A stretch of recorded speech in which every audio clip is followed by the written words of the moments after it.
Welcome, everyone. I'm Justin Paperny with Compliance Mitigation, coming to you today from Southern California. Very rainy day, but excited to film this new case study that's going to cover white-collar crime and witness intimidation. Before we get going, you should subscribe, and of course, to learn more about our work and the way that we help companies save money, visit Compliance Mitigation. When I say save money, it's because proper compliance will save your company money down the road by not getting sued, by not having government investigation. So to thrive and have a corporate compliance policy you can be proud of, you got to be vested, you got to own it, you got to be a part of it.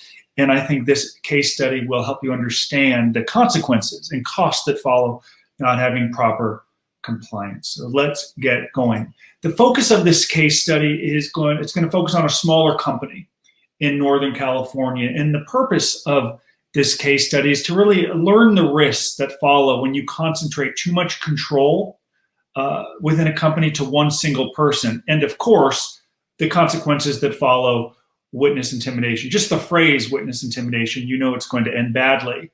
But it also speaks to something we talk about here at Compliance Mitigation in great deal, which is if you're in trouble and if there have been some mistakes, stop the bleeding. So when you hear witness intimidation, you know someone's already in trouble and they're simply compounding their efforts, which will usually lead to a government investigation and, of course, time in prison. So let's jump in with this case study. Before we do, let's go through some learning objectives.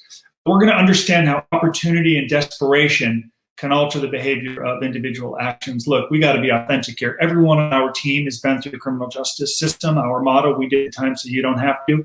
So everyone on our team, including me, who served an 18-month sentence in federal prison for bad decisions I made after graduating in USC, can relate to the opportunities that may be seized or some of the pressures and desperation that may follow in an aggressive corporate world. So we're certainly going to cover that here. We're going to describe a measure small companies might take in order to deter fraud. It's really a fascinating concept to see small companies working 20 hours a day, 1 or 2 employees. It's a startup, you're the founder.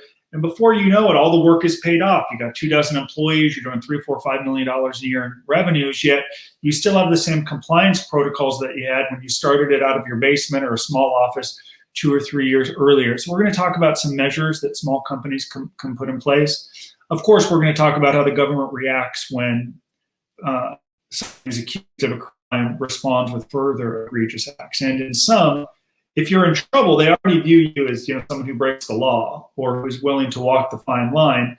Then if you show that you're a repeat offender, unwilling to accept responsibility and to heal the pain, so to speak, it's going to get worse, and it's going to lead to a measurably longer prison term, as was the case here. Sometimes the cover-up is worse than the crime. Well, the crime here was bad, but in this case, you could almost argue the cover-up or the witness intimidation was just as bad. That kind of gets into some red-collar crime type stuff, which is violent stuff that I have interest in studying. Lastly, for this learning objective, we're going to identify potential areas of concern for an organization with insufficient controls. And of course, an example of that can be, I'll touch on this in this case study, is having a very impressive, very educated board of directors, yet they don't really understand compliance protocols, nor do they really understand how to hold someone who's running, someone who created a company, the leader of the company, sort of a type A personality. They don't know how to hold that person accountable. Key terms here, we're talking compliance, and we need to know what the key terms are, okay? We're talking fraud, medical devices, indictment, and oversight. Could have added federal prison here because this case ends with this gentleman's going to federal prison for 11 years. The current state, I love how we broke down these case studies. Current state, small companies typically operate with minimal staff and on a shoestring budget in order to conserve funds. This particular case applies to startup companies that may have assets such as patents and unique devices, but still lack sales and revenue. I've heard that a lot in my career, where a new company may say, we have patents and this is potentially worth tens of millions, billions of dollars, but we have no money coming in the door today. We don't know how we're going to pay the bills. We don't know what's next. It's a great idea if somehow we can get funding, cash, and find a way to raise a little bit of money or sell one of these things. Problems can arise when the conservation of cash deprives a company of sufficient internal controls to maintain compliance, certainly. So here's the situation in this case, based out of Northern California, San Rafael, beautiful town. The CEO of a small startup company found himself in dire straits financially. He siphoned off funds from his company, then continued to do so even after the company was doing better financially. The company lacked adequate internal controls and failed to discover the fraud for years until the filing of an indictment by the DOJ exposed him to fraud. Something that's very interesting here as we go through this case study I want to touch on. Pressure is a heavy component that leads people to break the law. So in this case, and in many cases where there are compliance breakdowns, where a board is not properly overseeing, companies that are growing from startup to smaller to medium size, they don't fully understand the mindset of someone who might have created the company with no money or very little resources, who work round the clock to grow it, might rationalize, I wasn't getting paid while I was doing this. Perhaps I'm entitled to some perks of the profession based on how much I've sacrificed. Then when resources come, they seize an opportunity by way of rationalizing that they're entitled to it. I worked for years with nothing. These people wouldn't be working here if not for me. This board, forget about the board, I created this. So in this case, and myriad cases of people who end up on the wrong side of prison boundaries, it starts with some sort of pressure they face. They rationalize this pressure, and of course, they seize an opportunity. You can't ever have a compliance issue, really. You can't go to federal prison unless you seize some opportunity. And clearly here, this executive, he seized a big opportunity that led to more than a decade in prison. So the background here, Sanovas, if I said that wrong, I dislike the video or leave a negative comment. Sanovas, based out of San Rafael, California, they developed life science technologies for the medical community, specializing in invasive surgical tools. The company offers products to allowing surgeons to access, visualize, diagnose, measure, and treat obstructed passageways in areas of the body that are inaccessible. The company employs dozens of people and reports millions of dollars in revenue, which is still, they're still a relatively small player in the industry. Since this company was established, they had identified or created more than 90 patents, prototyped over 80 products, invented next-generation tissue regeneration technologies, and next-generation surgical robots. You see how I have to read part of this? Who could remember this? This is technical stuff with some big names here. And clearly they wanted to do great work, and they were creating products that were saving people's lives and helping physicians. I mean, the motives were good because the majority of people who establish and create a business have good intentions. They work around the clock because they want to help people. Yes, they want to support themselves and build wealth and all of that good stuff. But I have no doubt this executive, who's now serving time in federal prison, started this company with great ambitions. Of course, the majority of people do. But as I touched on, it's the pressures and the rationalization in seizing some bad opportunities that can really lead things astray. I mention that because when people hear white-collar crime, and they think, oh, you're born bad, right? You're inveterate criminals. You came out of the womb wanting to break the law. It doesn't really work that way. Good people can make bad decisions when faced with stress and pressure, and if they don't understand the consequences, or if there's a compliance program, if there's not a program in place to hold them accountable, it's going to be like the Wild West out there. It's part of the reason we sent so many people to prison. So in this case, Sanovas CEO Larry Gerrans graduated from the University of Arizona and subsequently worked as a surgical implant consultant for Dupuy Orthopedics, part of Johnson & Johnson. He moved on to Stryker and Smith & Nephew, huge billion-dollar company. So clearly he had experience and had entrepreneurial visions to create, branch off, and start this company. Good for him. Again, he started with great intentions. Despite Sanovas' lofty prospects and eventual high valuation, the company struggled with liquidity for years, as did the CEO of this company, who left high-paying jobs at Stryker and Johnson & Johnson, began running this company from his home, trying to raise money, attending surgeries, creating patents. Great ideas, huge if they can sustain themselves for a period of time, but they needed it doesn't work for free. They needed cash to get these going. In time, with hard work, business plans, deliberateness, and the promise or possibility that could truly help people in struggle, Sanovas was able to raise some money, a lot of money. And here's where the first breakdown comes, and where there was no corporate compliance oversight assessing every repayment to him, or ostensibly payments that he said were owed to him. And even when questioned and he gave an answer that was negligent, they didn't investigate further. So here's the real breakdown that leads from making bad choices to white-collar crime that sends people to federal prison and brings in government investigators. When the company began to raise some money, he used that as an opportunity to repay himself. with these corporate funds. Now, I can presume, as an expert as our team is on white-collar crime, that he didn't think he was taking anything to which he wasn't owed. He probably wouldn't tell himself that I'm stealing money. I mean, who wants to steal money? I know from my experience that he convinced himself that he worked years for nothing, worked around the clock to grow it. Finally, some perks of finally they've had some success. This is an opportunity to come into a little bit of money. I assure you, he convinced himself he was entitled to it. And that's not uncommon from so many frauds. At Compliance Mitigation, we've had clients, bookkeepers, who somehow embezzled $200,000 despite making $400,000. And when we ask them, why would you embezzle money despite having such a high income? They'll say, I wasn't appreciated. I didn't get a raise for 15 years. Do you know what it's like to work 70 hours a week and to never get a thank you? And I had to find a way to enrich myself if I wouldn't get that thank you or if I didn't have appreciation. It's remarkable the way someone could live a law-abiding life for decades and then over time rationalize why they're entitled to some perks and, of course, seize an opportunity. It's exactly what happened here. To further it, you then get creative, and then you really begin to think about ways that you can try to cover it up. And this is how these schemes become so elaborate with no corporate compliance oversight.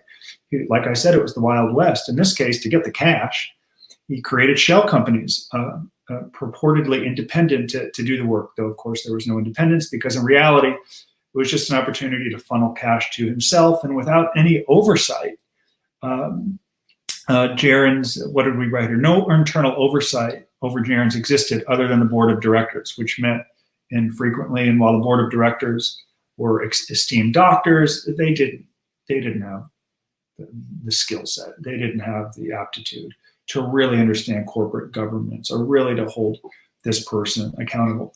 Well, as you would imagine, despite raising money and creating patents that potentially could have helped people in need, Department of Justice finds out. They typically do. They have endless resources to investigate and ferret out white-collar crime. And as a result of that analysis or investigation, he was indicted for 3 counts of wire fraud and money laundering in July 2018 for siphoning or stealing cash in order to pay for a home and myriad personal expenses. Though, if he were here in front of me and I were to ask him, why did you steal money? I presume he would say, I worked for years for free. You have no idea the investment of time that went into building this company. I worked so hard. I was entitled to some perks of the profession. I mention that because I've heard that for years. Many do not believe they're taking anything to which they're not entitled. The first wire fraud count involved $500,000 that he took from his IRA. Then he asked the board to repay that money to his IRA, ostensibly because there were business expenses and things that he had earned. The indictment then accused Jaren's of orchestrating the payment of bogus consulting fees to an LLC that he had created. This is where things just get worse. You just don't make one bad decision. The lie has to cover up a lie and then another lie. And you don't even know what lie you're covering up or where it started. And then you're just off your game because most people are really bad criminals because they didn't have intent to break the law when they went into business. It's a terrible cycle. We see it every day here at corporate, the compliance mitigation. And we don't want you to go through it.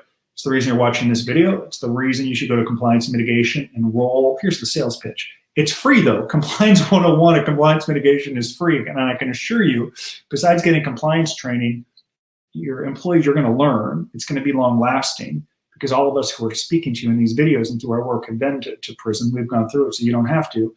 And it's a way to learn and engage, and frankly, most compliance training will put you to sleep. And this won't. It shouldn't. You should learn and then take action. And through Compliance 101, we have questions at the end, a certificate upon completion of the program. So it's something you're able to measure. Just don't talk about it. Do it. Now, of course, the board of directors, once they found out about the indictment and everything that accompanies this, they immediately fire him. They try to contain the damage. It's kind of the CYA cover your ass mentality of, we didn't know we had someone better at criminal working here. We're doing the best that we can. They want to protect themselves. The company, however, still remained aspirational with minimal revenue and a tarnished reputation.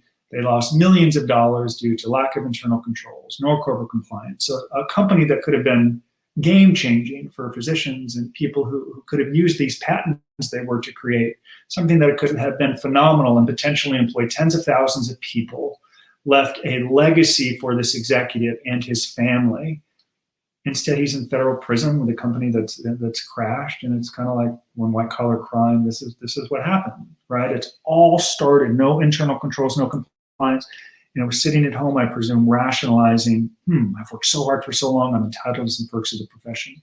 I bet you is what he was thinking. This executive chose to fight these charges in court. Most people, more than 90%, will accept a plea agreement, though some are in denial or have convinced themselves they've done nothing wrong. In some cases, lawyers who believe they can win a trial may advise the client to go to trial. I know very few defendants who have actually prevailed at trial, and of course, there's something you could call a trial tax if you exercise your right to go to trial and lose. Unfortunately, most do. A sentence that could have been 2 or 3 years under a plea agreement could be 10 or 11 years. And of course, compounding this case was the witness intimidation, where in the obstruction of justice for engaging in communication with witnesses that is not allowed. Then the government alleged that he threatened the lives of U.S. attorneys who prosecuted his case. It might not have been as deliberate as, I'm going to kill you. Okay. Could have been on a Facebook post. It could have been a Twitter post. I'm speculating here, but that is considered intimidation of a witness. That is the threatening the life of someone. Look at Martin Screwley, the farm bureau executive who posted on Twitter that he would give a reward for someone who could get a lock of Hillary Clinton's hair. What did they do? The government brought him back to court and the judge remanded him to custody. That's a threat. Cut somebody's hair. Not good. They don't like it. Post-offense conduct is a big deal. It's part of the reason executives in trouble get much longer prison terms. So corporate compliance or compliance mitigation, we want to ensure if you've made bad choices, we stop it. We put proper protocols in place. But you can't continue to make matters worse. That's just dumb. The recommendation here. So startup companies starving for capital, I understand the need to prioritize in order to survive and live. So in starting out, I'd love that new car, I can't have it. I'd love to bring in a corporate compliance program. I don't have the cash for it. But as they grow, they neglect things that are essential. They continue to act as if they were a brand new startup without putting protocols in place. Then they rationalize things are fine, we haven't had any problems. Then they're caught and you can't undo what's been done. You can make better decisions moving forward. So the takeaway is, as you grow $2-3 million in revenues, as you're hiring more people, don't wait until you get a punch in the face or a lawsuit or problems with employees or executives. Take action now, because the costs down the road and the consequences are more severe than what you will put in place right now. And it also establishes morale within the company that shows you're taking this seriously, that it shows you've established a tone at the top, that everyone's going to be held accountable, whether you're the CEO or a low-level employee and everyone in between. That's a real culture. Consequences for doing the wrong thing. What's the right word here? I'm going blank here. Promotions for doing the right thing, but you got to create this corporate culture, but you have to implement it. Do not let this a compliance program be words on a wall that nobody implements. And if you have a compliance program and you don't implement it, your employees are going to think you're kind of a contradiction. So to do this and to do it well, there's got to be accountability, and it's got to be something your employees can relate to. I think because our team did the time, and you will never have to, people relate to the stories because they're just like you and me. I like to think I'm like most of our clients at Compliance Mitigation. The difference is I seized an opportunity to break the law, and I went to prison. People on our team didn't have intentions or bad intentions, and they began their career. This executive here with this company did not have bad intentions, yet when faced with pressure, made bad choices. How I will close, the future state. Many people consider white-collar crime particularly distasteful, since it's often driven by greed instead of lack of opportunity. As a result, it serves as a dog whistle for government prosecutors who salivate at the prospect of bringing such cases. All companies must be vigilant at every level of the organization to deter fraud and minimize a company's risk profile. Acting penny-wise and pound-foolish in terms of compliance will only increase the likelihood of enabling errant behavior and making companies clear and obvious targets for prosecution. So I will close. In my case, there was $9 million in losses with my former employer. No compliance program in place. They had to pay out $9 million to people as part of that case. Imagine what would have happened had there been a compliance program in place. Better morale, better reputation, better brand management, and they'd have had $9 million in their pocket. Learn from that. Learn from this case study, implement compliance programs your company can be proud of, that's practical, that people can relate to, that doesn't make them drool and fall asleep while listening. Subscribe, go to Compliance Mitigation to enroll in our free course, get that certificate, and show it proudly by proving and demonstrating that compliance isn't just buzzwords on a wall, it's important to you. If you'd like to speak with our team, I'll put up a number here somewhere in this video. And thank you very much for watching this very important case study. Goodbye.